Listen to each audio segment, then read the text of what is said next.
Howdy, my name is Hafid, and in this video we'll take a look at the animation Glow Dome. And today, instead of analyzing the whole thing, I'm just gonna tell you my biggest takeaways, because I was looking through this project and there's actually something really interesting. Mike actually came up with like a really dirty trick of animating for example, the particles that are inside. If you can tell, they're kind of like they're respawning and they're colliding with each other, and I suppose that he used X particles, but obviously this was released in August of 2011, so he didn't use any of that. This is all native to Cinema 4D, so stay with the video if you want to know this really dirty trick. Okay, so here we are inside of Cinema 4D. You can download the project through people's website. I'll leave the link in the description. And if we go outside of the camera just so we can take a whole look at the scene, we got the lighting animating, we got the camera also being animated, the rain of the particles, and that is the pop. Like, that one is the pop that I want to show you how he's doing it. I couldn't figure it out. I thought he was using particle spawning, or I don't know, like some kind of force, but he's actually just using a random effector. I'm going to hide the spheres just so we can take a look at what's happening inside. And there's that pop again. And if you notice, when I select the random effector in the timeline, we can see that he actually is animating the seed. So in a way, he is respawning all of those particles, all of those instances, the clones that come from the cloners, and through the seed being animated and being regenerated, that's how he is creating that respawning effect. So let me just show you how to quickly create that. The setup of the scene is actually pretty easy. All we have to do is create a plane. Let's create a sphere, and let's just set it up to X-ray so we can see what's happening inside of it. Next thing is going to be another sphere, and let's make this one 10 centimeters. Let's also take that sphere, it's already selected, go to the cloner, and then just make that apparent. And mode for grid array is fine. For the count, we want 3 on the X, 3 on the Y, and then 3 on the Z. And let's just decrease the size of the step, just so we can have them all pretty close to each other, kind of like this. And then on the Z. And let's just move the cloner upwards so everything fits inside of the sphere. With the cloner selected, go to MoGraph Effector, and let's just add a random effector. By default, it's going to be changing the position. We do want the position, but not as much. We still want them to be inside of that sphere, so you just decrease it so it still fits in it, and also so they're still kind of close, but not in that initial cube shape. Just give it a little bit more variation. Now select the cloner, go to tags, simulation tags, and just make them rigid body. Select the dome, same thing, go to tag, simulation, and now we want to add a collider body, and in the shape just set it up as static mesh.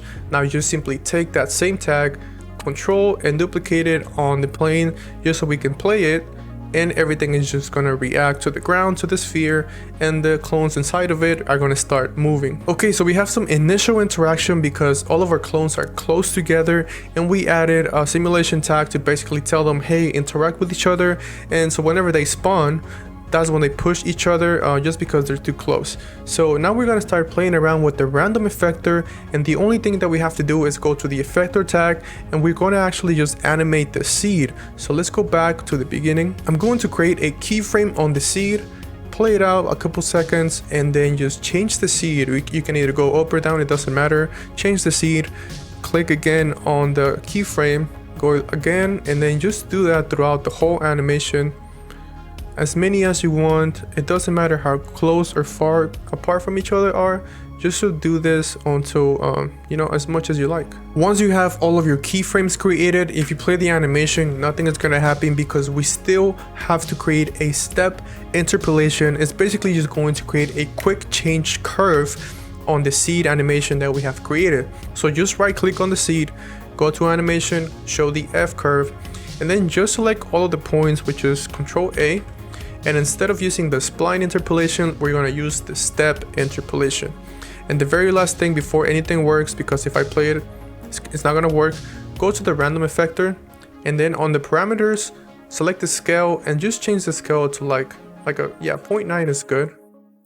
Play it again, and there you're going to see that it's going to start affecting and creating that animation. To create the rain animation of those spheres, all we have to do is copy this cloner and then add a couple more, and the count on the y-axis, let's do like 20. And then from here, all I want to do is just stretch out the size of the step. Something like this is good. And then go to the cloner coordinates and increase the y, just so we kind of start at the beginning of the cloning, and something like that. You want to start inside of the sphere. If we play the animation from here, you can see that the objects are falling off, but they're falling off too fast. So we have to go to the simulation tag, go to the force, and on the linear damping as well as the angular damping, just increase that to like, I don't know, 80%. Both of them, and once you play it again, it's going to slow down that interaction. If you feel like they're still falling off too fast, just go to the cloner object and just increase the size of that step. So like right now it's like 443, so let's double it to like 800. You do have to move the cloner up again, so let's just move it up in the y, something like that. Let's play it again.